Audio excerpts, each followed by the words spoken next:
رب العالمين والصلاة والسلام على أشرف الأنبياء والمرسلين وعلى آله وصحبه أجمعين. رب اشرح لي صدري ويسر لي أمري واحلل عقدة من لساني يفقهوا قولي. اللهم افتح علينا حكمتك وانشر علينا من خزائن رحمتك يا أرحم الراحمين.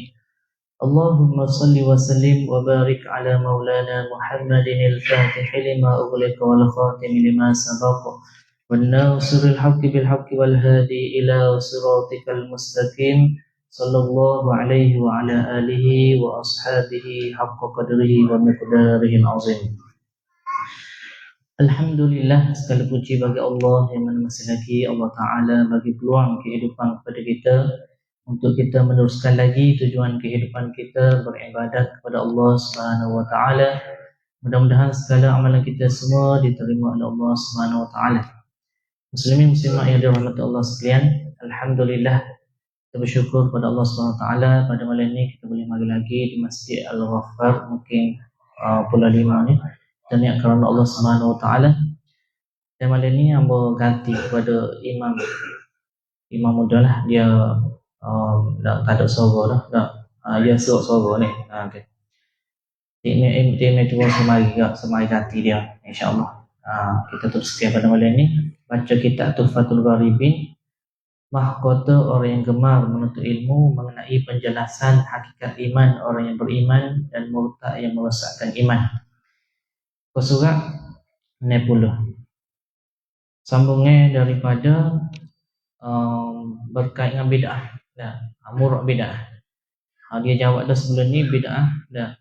Yang mana Imam Nawawi bahagikan bid'ah ni kepada 5. Iaitu bid'ah wajib, bid'ah sunat, bid'ah mubah. Yang ni harum lah, mubah tu harum. Bid'ah harum.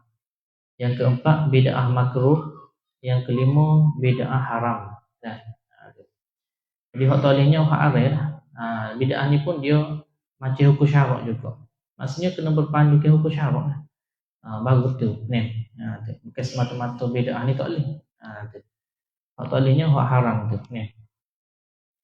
Sebenarnya kita masuk muka surat 60.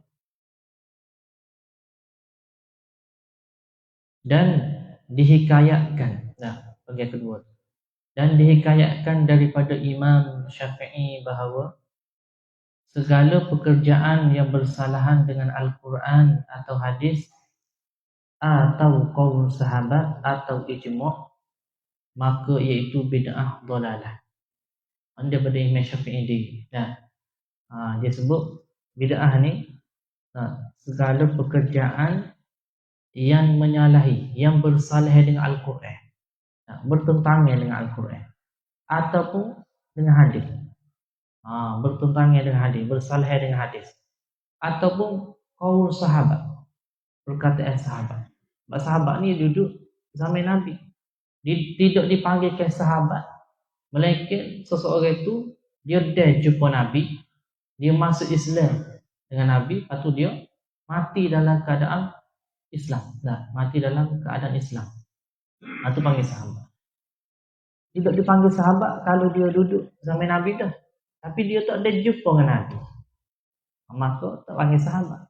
Seperti mana Uwais Al-Qarni. Dia tabi'in. Walaupun dia hidup zaman Nabi, disebabkan dia jauh.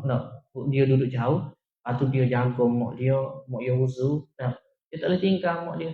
Dia je jaga. Dia nak pergi tinggal, nak pergi jumpa Nabi, tak ada lah. Sebab mak dia wuzu ke apa. Maka dia tak ada jumpa dengan Nabi. Dia ada jumpa dengan sahabat. Kalau dia jumpa dengan sahabat, dia panggil tabi'in. Tabi'in. Itu pun termasuk dalam kurung terbaik lagi. Nabi jamin. Khairul quruni qarni. Summa yalinahum. Termasuklah kurun tabi'in. Tabi'in. Selagi tabi'in. Kurung yang terbaik, kurungnya masuk zaman Nabi dan sahabat. Yang kedua, kurung tabi'in dipanggil. Yang ketiga, kurung tabi'in. Tabi'in yang mengikut tabi'in pula. Jadi kaum sahabat. Nah, kaum sahabat ni perkataan sahabat. Semua sahabat Nabi ni adil lah. Wajib kita kena etika. Semua sahabat ni adil. Tidak ada yang khianat. Tidak ada. Nah, tidak ada yang dusta. Tak ada. Semua adil lah. As-sahabatu kulluhum udul. Nah, disebut dari kita. As-sahabatu kulluhum udul. Semua sahabat Nabi ni adil lah. Tu. Jadi kaul sahabat. Tu. Atau ijma'. Ijma' ni ijma' ulama. Nah, sebab kata ijma' ulama ni tak boleh kita takwil, kita tak boleh nak rubah. Sebab ijma' ulama ni sepakat. Semua ulama. Kalau tolak ijma' ulama boleh jadi kufur juga. Sebab semua ulama sudah sepakat. Bila sepakat maka betul lah. Sebab Nabi ayat tidak akan berhimpun umat aku ni di atas kesesatan. La tajtami ummati ala dhalalah.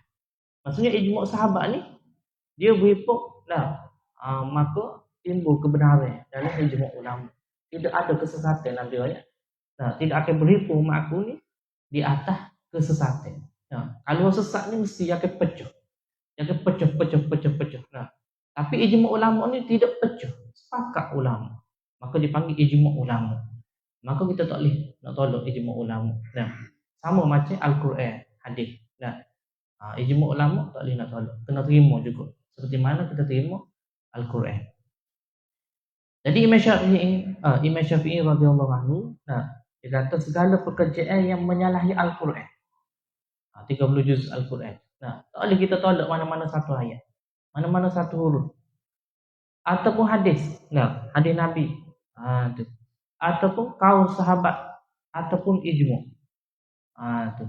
Maka iaitu bid'ah dalalah. Kalau siapa-siapa ikut selain daripada tu, menyalahi, tak serupa dengan Quran, tak serupa dengan hadis, tak serupa dengan kaul sahabat, tak serupa dengan ijma' ulama, maka tu Imam Syafi'i kata bid'ah dalalah.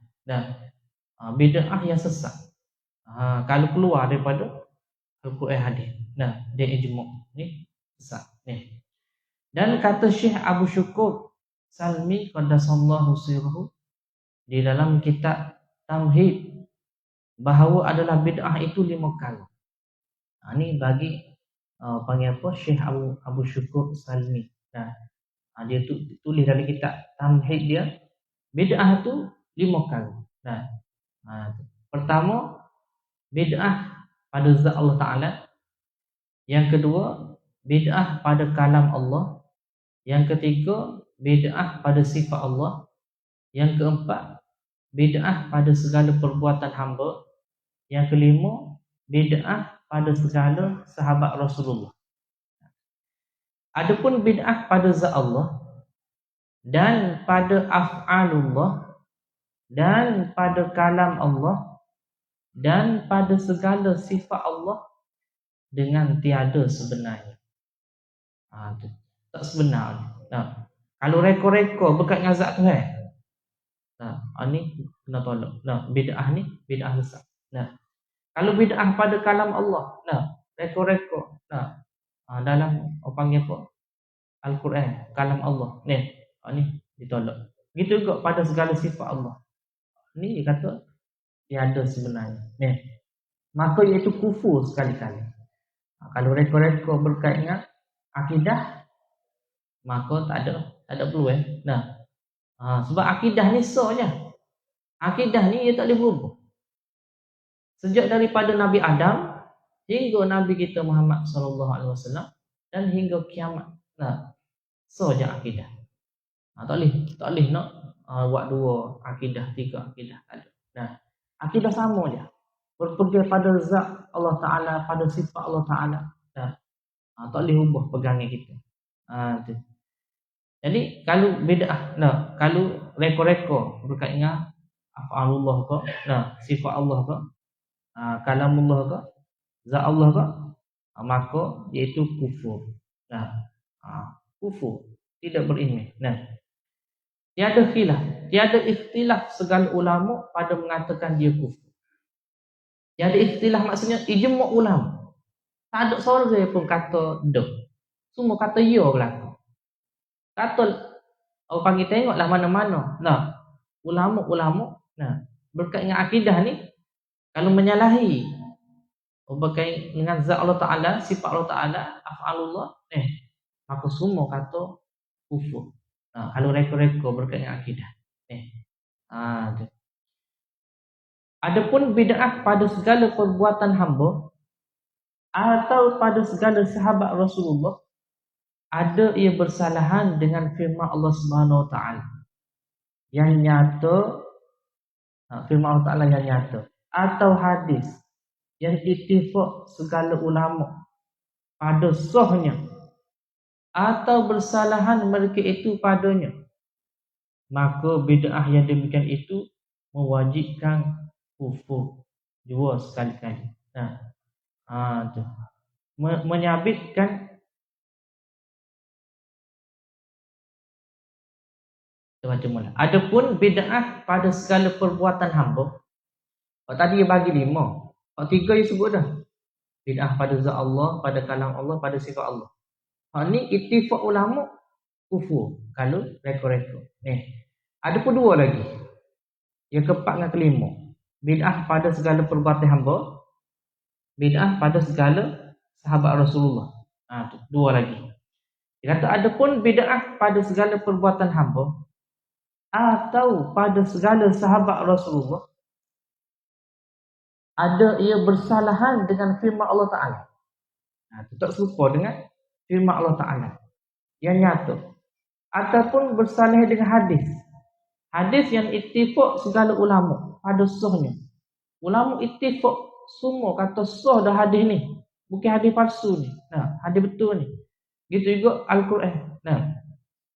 Jadi kalau dia menyalahi itu, ataupun bersalahan mereka itu padanya, pada panggil apa, Al-Quran dengan hadis tadi, maka bid'ah yang demikian itu mewajibkan kufur jua sekali-kali bersalah-salahan ulama. Ini khilaf ulama. Berkait dengan mana? Bid'ah perbuatan hamba dan segala sahabat Rasulullah. Ini khilaf. Dan jika ada bid'ah itu bersalahan dengan qiyas atau hadis yang tiada ittifaq segala ulama pada sahnya, atau ada pada hadis itu takwil sekira-kira hasil syubhat, maka bid'ah yang demikian itu tiada mewajibkan kufur. Jadi sini ia bahagi pada 3 lah. 3 bahagian. Yang pertama, ittifaq ulama kata kufur. Yang kedua, bersalah-salahan ulama. Maksudnya tidak ittifaq, khilaf ulama pada mengatakan kufur. Yang ketiga, tiada mewajibkan kufur. Tidak kufur. Hanya jadi bid'ah sayyi'ah juga. Bid'ah yang buruk. Maka iaitu maksiat yang amat keji. Sungguh pun tidak kufur, tapi dia jatuh kepada maksiat yang amat keji.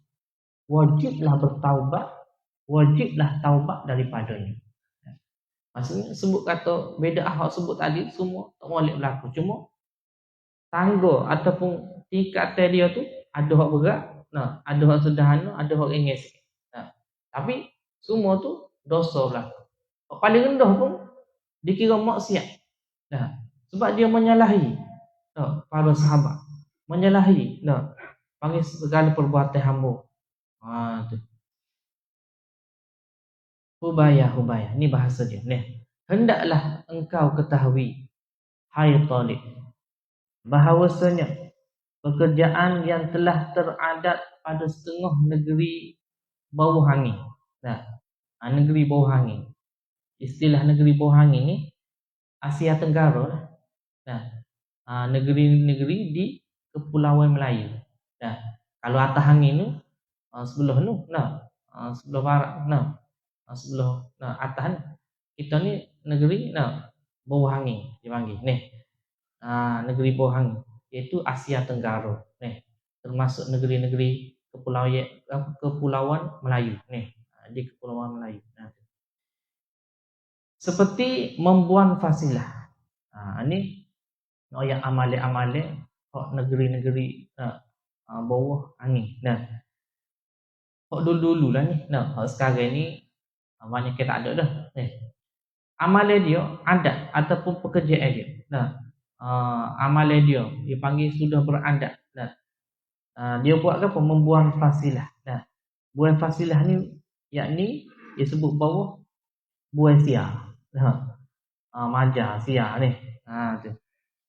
Dan menyangkar ni menjamu hatu setan. Nah, jenis jamu. Nah, zaman kita ni tak ada bunyi lah. Nah, zaman dulu lah. Sebelum dulu lah, dia jamu lah. Panggil hatu laut lah ni. Jamu pokok besar ni. Macam-macam lah ni. Orang laut lah nak tak sebi nah. Balik perahu kapal nah. Dia semulai kubah nah. Dia nak jamu nah. Hatu laut ni. Ni hak dulu nah. Zaman kita ni tak ada bunyi nah. Jadi hak jenis amalan ataupun adat nah, yang dibuat oleh negara panggil negeri-negeri Melayu dahulu ni nah. Seperti dia buang sia nah. Ataupun dia jamu hatu setan ni. Dan barang yang seumpamanya. Ikut lagi lah, kiah lagi dah. Hak berkaitnya amalan-amalan ni. Amalan-amalan menjadi syirik ni lah. Nah. Iaitu bid'ah pada perbuatan hamba yang bersalah-salahan dengan Al-Quran dan hadis dan qaul sahabat dan ijmu' sekalian sahabat. Jadi benda ni bid'ah. Nah, reko-reko. Menyalahi Al-Quran, menyalahi hadis, menyalahi qaul sahabat dan menyalahi juga ijmu' ulama. Maka iaitu bid'ah dalalah yang amat keji. Nah, ni panggil perkara bid'ah yang sesat. Nah, dalalah ni sesatlah yang amat keji. Wajib atas orang yang mengerjakan dia perbuatan tadi itu segera taubat daripadanya. Wajib kena bertaubat. Perkara tu dosa. Tu amat keji, bid'ah.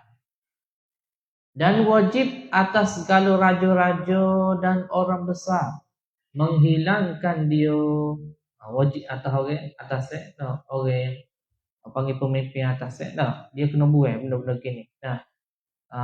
Dia kena suruh tinggal benda gini, menghilangkan. Dari kerana yang demikian itu daripada pekerjaan maksiat. Dikira pekerjaan itu pekerjaan maksiat yang berdosa, yang mengandung beberapa bagai daripada yang mungkar, benda-benda yang dicegah, benda-benda maksiat.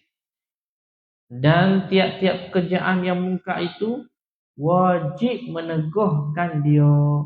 Setiap perkara mungkar wajib kena cegah. Bagi orang mampu dengan kuasa. Bagi orang tak mampu dengan kuasa dengan perkataan, dengan lidah. Tak mampu juga dengan hati. Itu selama-lama iman Nabi ayat. Yang mana dalam hadis Nabi sebut marra'a minkum munkara falyughayyirhu biyadihi fa illam yastati' fa bilisanihi fa illam yastati' fa biqalbihi wa dzalika adhaful iman.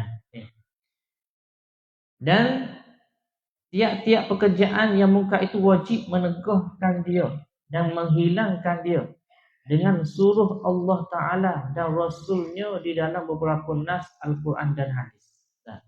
Wajib kita cegah benda kemungkaran ni sebab Allah Ta'ala suruh. Dalam Quran, dalam hadis. Maksudnya dalam hadis. Dalam Quran. Tuhan suruh kita ni cegah kemungkaran. Dia bagi soalan. Berapa bagai mungkar yang terkandung di dalam pekerjaan membuang fasilah dan menyangka tu? Dia tanya kalau dia tanya. Berapa bagai? Berapa jenis kemungkaran? Benda mungkar yang ada dalam amalan buang sia ni ataupun jamu hatu setan. Jawab dia, adapun bagai mungkar yang terkandung di dalam pekerjaan itu amat banyak. Banyak perkara lah. Hak benda tak betul, hak salah. Benda kemungkaran ada dalam amalan-amalan tersebut tu. Setengah daripadanya tabzirun. Bahasa Arab dia panggil tabzirun namanya. Dia panggil tabzir. Nah, kita panggil membazir. Nah, kita kecik bahasa Arab membazir. Nah, bahasa Arab tabzirun bazir. Nah, bazir. Artinya membuang harta dengan membelanjakan dia pada pekerjaan yang diharamkan. Nah, sia-sia. Nah, buat habis duit ya, buat habis. Nah, harta je. Duk jamu hatu setan. Nah, duk buai benda-benda siap. Nih, pada kepercayaan dia. Benarnya benda tu di segi kemungkarannya iaitu membazir. Nah, bazir. Bazir pula atas pekerjaan yang haram. Nah, tu. Inilah erti tabzir. Yang panggil tabzir tu, belanja atas pekerjaan yang haram. Dan orang yang membuang-buang harta, dan yang membelanjakan dia pada pekerjaan yang demikian itu dinamai membazir. Nah, orang buat kerja ni, buang harta kalau benda haram ni, belanja, pekerjaan yang haram ni dipanggil membazir. Maka adalah itu suatu mungkar yang diteguhkan Allah Ta'ala dan Rasulnya di dalam beberapa nas ayat Al-Quran dan hadis. Jelas. Perkara tu, perkara mungkar hak diteguh oleh Allah dan Rasul dalam nas Al-Quran dan hadis. Mana dia bagi ayat Quran? Seperti firman Allah Subhanahu Wa Ta'ala dalam surah Al-Isra ayat 26 hingga 27. Wala tubazzir tabzira innal mubazzirina kanu ikhwanasy syayatin. Artinya, janganlah engkau membazir, dari kerana segala mereka yang membazir itu adalah mereka itu saudara segala syaitan juga. Jelas tu hal lagi. La linnahi. Tu hal lagi. Jangan situ jangan haram. Buat haram. Jangan kau membazir. Kalau bazir itu saudara setan. Tengok ya. Orang suka bazir ni adik-beradik setan. Tak kira lah. Dia bazir, guna harta, harta macam-macam lah. Harta ni umum lah. Bazir duit kau, bazir makanan kau, bazir minuman kau. Maka Tuhan royak saudara segala setan. Saudara setan. Adik-beradik setan lah saudara ni. Tu. Seperti mana dalam hadis sebut orang beriman ni saudara lah. Ikhwan juga dia guna perkataan innamal mu'minuna ikhwatu. Sesungguhnya orang beriman ni bersaudara. Tu adik-beradik dari segi agama. Ni saudara juga. Ikhwanu syayatin. Saudara setan. Tu dari segi apa? Dari segi dia bazir. Setan ni suka bazir. Kalau suka bazir sama ciri-ciri dia dengan setan. Tu. Yakni jangan engkau belanjakan hartamu pada pekerjaan yang haram. Jangan kita belanja harta kita pada pekerjaan yang haram. Dari kerana bahawasanya segala mereka yang membelanjakan hartanya pada pekerjaan yang haram itu jadi saudara segala syaitan juga. Pada pihak terpedaya dengan pedayanya. Terpedaya dengan tipu daya setan. Setan duk suruh buat kau ni benda haram. Maka dia pun terpedaya, terpengaruh. Maka dipanggil dia ni saudara setan. Dan bersama-sama dengan dia, sama-sama dengan setan buat kerja. Mengerjakan pekerjaan yang diteguhkan Allah Ta'ala dan Rasul. Benar tak berasa. Dia ajak kita, dia sekali dengan kita, buat perkara haram. Berasa sedap. Tu setan ni. Hai sekalian saudara yang akil. Pengarah kita. Wahai, dia suruh berlaku saudara yang akil. Maksudnya orang yang berakal. Dengarlah teguh Allah Ta'ala daripada mengerjakan tabzir. Kena dengar. firman Allah Ta'ala ni. Nah, Allah Ta'ala larang, cegah. Nah, cegah kita daripada buat bazir ni. Akan orang yang membazir. Dan cela Allah Ta'ala akan orang yang membazir sekira-kira disamakan Allah Ta'ala akan dia dengan segala syaitan yang sejahat-jahat makhluk. Nah, syaitan sejahat-jahat makhluk. Nah, adakah patut tabzir itu dipermuliakan? Tak patutlah. Nah, kita nak muliakan membazir tak patut sebab syaitan ni sejahat-jahat makhluk. Nah, dan dibesarkan. Nah, tak sepatutnya kita muliakan, kita membesarkan perkara tabzir ni. Padahal Allah Ta'ala mencegah dan mencela dia. Nah, padahal Allah sendiri cegah dan cela perkara membazir. Nah, dan setengah daripada bagai mungkar yang terkandung di dalam pekerjaan membuang fasilah dan menyangkar itu. Apa lagi? Dia sebut tadi apa jadi perkara panggil apa? Ikut jamu atu sete buai siaga apa ni? Apa jadi kemungkaran? Yang pertama dia kata sebab bazir. Nah, tabzir. Guna harta ke arah benda haram. Dipanggil bazir. Bazir ni salah sete. Nah. Dan setengah daripadanya lagi, yang kedua dia sebut benda kemungkaran yang terkandung dalam pekerjaan membuat sian dan menjamu hatu setan, iaitu ittiba'us syayatin wa ghururihim. Artinya mengikut segala syaitan dengan menghasilkan barang permintaannya.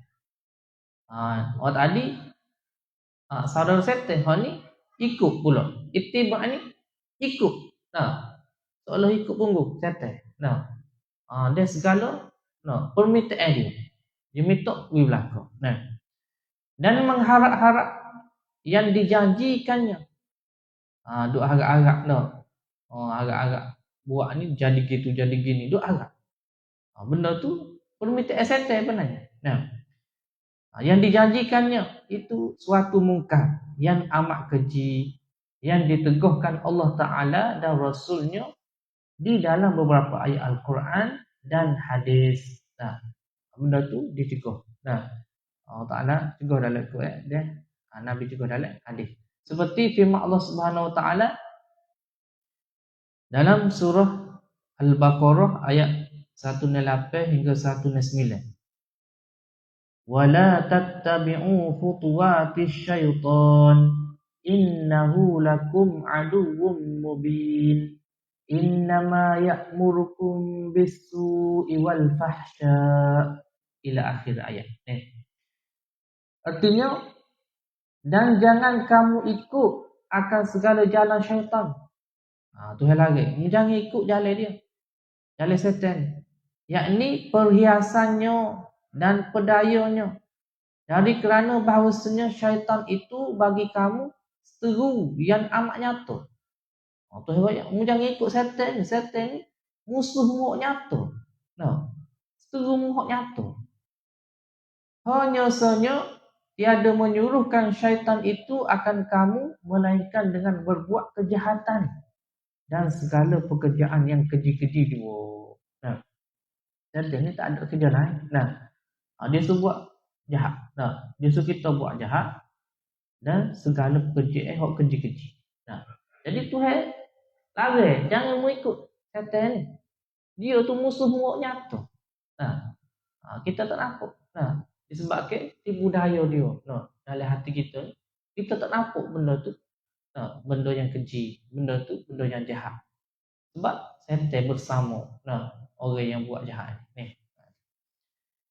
Dan lagi firman Allah Subhanahu Wa Taala dalam surah An-Nisa ayat 119 hingga 120. Wa may yattakhidhish syaitana waliyan min dunillahi faqad khasira khusranan mubina. Ya'iduhum wa yumannihim wa ma ya'iduhumush syaitanu illa ghurura. Artinya, Barang siapa menjadikan ia akan syaitan itu walinya, yang diikutnya akan dia lain daripada Allah Ta'ala, maka senya beroleh kerugianlah ia, dengan rugi yang amat nyata. Menjanjikan syaitan itu akan segala manusia dan mengharap-harap ia akan mereka itu dengan yang dijanjikannya, dan tiada menjanjikan syaitan itu akan mereka itu melainkan akan berdaya juga. Nah, ni Tuhan lagi. Jangan ikut setan tu. Nah, setan tu kalau ikut dia rugi. Nah, dia janji buat lolok je. Nah, kita dah harap-harap pada janji dia. Sebenarnya, tipu daya dia. Nah, tipu daya setan. Tu. Dan lagi firman-Nya Allah Subhanahu Wa Taala dalam surah Al-Fatir ayat 5 hingga 6. Dalam surah Fatir, fala taghurrannakumul hayatud dunya wala yaghurrannakum billahil ghurur, innash syaitana lakum aduwwun fattakhidhuhu aduwwa, innama yad'u hizbahu liyakunu min ashabis sa'ir. Artinya, janganlah diperdayakan akan kamu oleh syaitan yang sangat memperdayakan dengan agama Allah Ta'ala, dari kerana bahawasanya syaitan itu seteru bagi kamu, maka jadikanlah oleh kamu akan dia seteru. Syaitan ni musuh kita, kita kena jadikan dia ni musuh, seteru. Jangan buat salah dengan dia.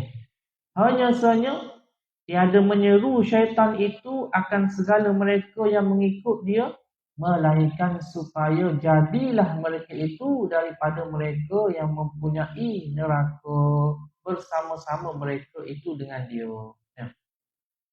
Syaitan ni dia nak assign dia dalam neraka. Dia musuh kita, kita jangan buat sign. Kalau buat sign dengan dia, kat esok tu sign dengan dia dalam neraka. Kita kena buat musuh dengan dia. Jangan ikut dia. Sebab kita tak boleh duduk dengan dia dalam neraka. Kita nak duduk dalam syurga. Dan lagi firman Allah Subhanahu Wa Taala dalam surah Yasin ayat 60 hingga 61. Alam a'had ilaikum ya bani Adam alla ta'budu syaitan innahu lakum aduwwum mubin wa ani'buduni hadza siratun mustaqim. Artinya, tidakkah kujanjikan kepadamu hai sekalian anak Adam bahawa jangan sembah akan syaitan, yakni jangan kamu berbuat bakti akan syaitan dengan berbuat suatu dengan suruhnya dan waswahnya dan pedaya, dari kerana syaitan itu seteru yang amat nyata bagi kamu dan sembah oleh kamu akan daku, yakni Allah Ta'ala. Inilah jalan yang betul. Tuhan lari, jangan sembah setan, ikut setan. Tu setan ni dia wari waswah kita, pedaya kita, nak ikut dia. Tuhan suruh sembah dia je. Itulah jalan betul. Kalau tak ikut jalan betul ni, jalan setan lah. Jalan ikut setan lah. Betulnya jalan sembah Allah Subhanahu Wa Taala. Ikut perintah Allah Taala. Tu ayat Quran. Banyak nak tengok ayat Quran. Kita jangan baca saja ayat Quran. Kita jumpa bab setan-setan ni, kita baca terjemah dia. Tuhan ayat apa bab setan. Rupanya Tuhan larang ikut setan. Tu jangan ikut setan. Kita kena ikut Allah Subhanahu Wa Taala dan Nabi ni. Hai sekalian saudara yang akil. Hai sekalian saudara yang berakal, dengarlah olehmu akan teguh Allah Ta'ala. Kena dengar Tuhan larang tu. Tuhan sebut lagu tu. Tuhan larang kita ikut setan tu, kena dengar, kena patah, kena beramal. Tuhan teguh daripada mengikut syaitan. Jangan ikut syaitan. Dan fikirkan olehmu dengan akalmu akan suruh Allah Ta'ala. Kena mikir. Kena mikir hak Tuhan suruh ni. Kena buat. Tu. Fikirkan olehmu dengan akalmu akan suruh Allah Ta'ala menyeteru syaitan. Tuhan suruh kita ni buat seteru ke syaitan. Jangan dia masuk dekat syaitan. Dan di dalam beberapa nas ayat Al-Quran, maka betapa kiranya harus diikut dan jadi sahabat dan taulan yang dihormati. Macam mana kita nak ikut? Sedangkan Tuhan larang kita ikut syaitan. Dan dimuliakan dengan sehabis-habis hormat. Tak sepatutnya. Kita muliakan syaitan. Dan permulia sekira-kira diperbuatkan baginya warna bagai makanan-makanan dan juadah yang indah-indah yang tiada boleh disisai oleh seorang manusia jua pun. Jenis jamu setan. Macam-macam makanan. Dia bawa. Mari warna-warni, sedap-sedap. Jamu setan. Mana orang ikut setan. Tuhan larang. Jangan mulia setan. Ketahui olehmu, hai sekalian ikhwan, hai sekalian saudara, akan tabiat dan perangai iblis. Kita kena kenal, tabiat, perangai iblis. Dan segala syaitan, kena kenal, perangai iblis, perangai setan. Seperti yang termazkur, yakni yang tersebutlah. Al-mazkur tu yang tersebut.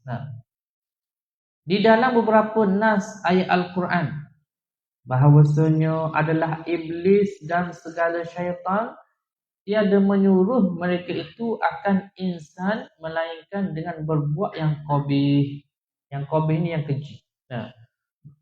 Tu kita kena tahu tabiat iblis syaitan ni disebut dalam ayat Quran.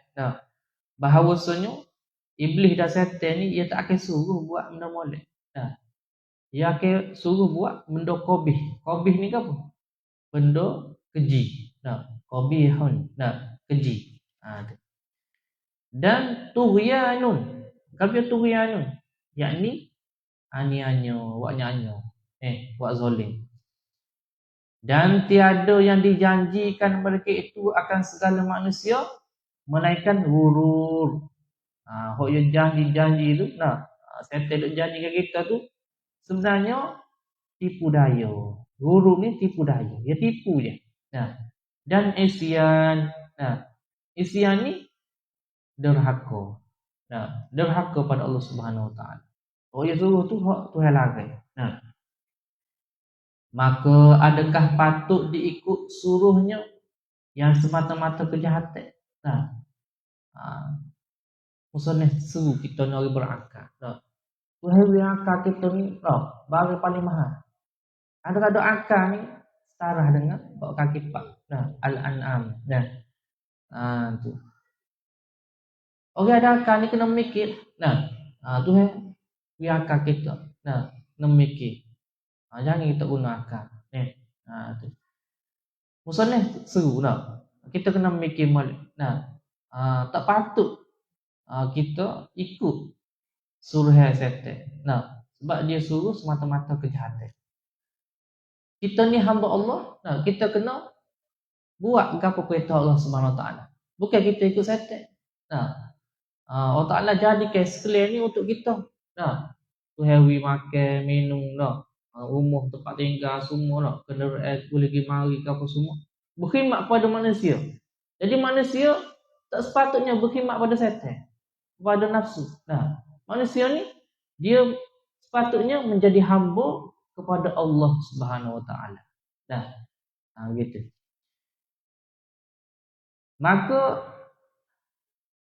Maka tiada juga orang yang mengikut suruhan dan mengharap akan janjinya melainkan orang yang ahmaq. Ahmaq ni apa? Ahmaq ni bukan Ahmad tu. Bukan Ahmad Nanda tu. Ahmaq ngakau, ngurukaf. Maksud ahmaq ni yakni yang bodoh. Orang yang ikut suruh setan duduk harap janji hok setel janji tu. Nah, hok tipu daya tu, orang yang ikut juga tu ahmak. Kata orang ahmak ni orang yang tak cerdik lah. Nah, yang bodoh. Dan maghrur ni yakni yang terpedaya. Nah, yang terpedaya. Tipu pula, kena tipu je. Tu. Jadi, kita ni orang berakal sepatutnya ni kita kena mikir dulu. Apa-apa tindakan, apa-apa amalan kita nak buat, kita kena mikir dulu. Tuhan suruh kau Tuhan larang. Kalau hak Tuhan larang, tak payah buat. Jangan ikut tipu daya syaitan. Tu.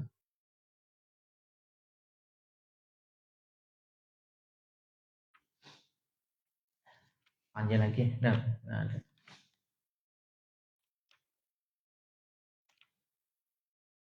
Hak ini ayat tadi ni, hak amalan itulah amalan hak jamu syaitan dengan amalan hak buai sia tu.